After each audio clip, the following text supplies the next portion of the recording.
On parlait de technologie maintenant. Lancée hier, la nouvelle application Threads de Meta a déjà plus de 75 millions d'abonnés. On avait 30 millions hier, ils sont rendus à 75 millions ce soir. Je vous rappelle que la société mère de Facebook et d'Instagram a lancé Threads dans le but de faire concurrence à Twitter, qui connaît toutes sortes de problèmes, toutes sortes d'ennuis depuis son achat par Elon Musk à la fin de 2022. Et la nouvelle application soulève aussi certaines inquiétudes. Notre invité pour parler de tout ça, Bruno Guglielminetti, qui est animateur du podcast d'actualité numérique Mon Carnet. Bonne fin de journée. Bonjour. Alors, d'abord, 75 millions d'abonnés après moins de 48 heures. Est-ce que c'est ce que Meta visait? On peut dire que c'est un lancement réussi. C'est ce qu'on souhaitait. Il faut savoir que contrairement à d'autres applications qui se lancent dans le service, les gens de Meta visaient quand même à rejoindre bon nombre d'utilisateurs. Je vous rappelle, en Facebook, c'est presque 3 milliards d'utilisateurs.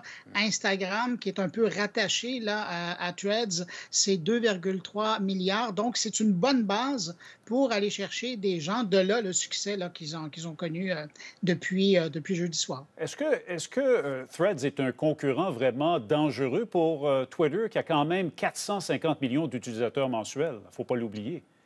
Bien, je vous dirais que Twitter n'a jamais eu autant de compétition, de concurrence sérieuse que depuis cette plateforme-là, parce que justement, Meta, il met toute la gomme, tout son savoir-faire, tous ses réseaux pour s'assurer que la communication est faite. Et d'ailleurs, la preuve, c'est que dans les derniers mois, là, il y a différentes alternatives à Twitter qui sont sorties, des concurrents potentiels. Je pense à Blue Sky qui a été créé par un des créateurs de Twitter, ou Mastodonte. Et la plupart des grands médias nationaux, internationaux en ont presque pas parlé.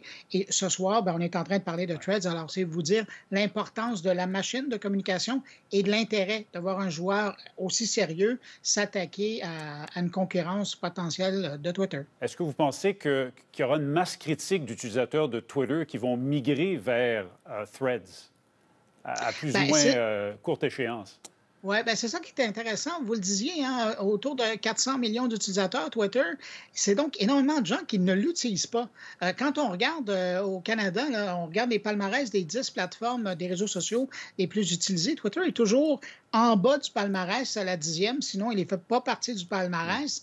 Donc, il y a peu de gens qui utilisent Twitter, essentiellement des journalistes, des gens en communication, des gens du show business, des politiciens, mais ce sont essentiellement des influenceurs de la communication qui sont là, tandis qu'on espère du côté de Meta qu'on va aller chercher un plus large éventail de la population avec Threads et ça semble indiquer la chose. Alors moi, j'ai l'impression que d'ici quelques mois, on pourrait facilement aller rejoindre le 400 millions de Twitter et de là, vaguer vers un succès plus intéressant.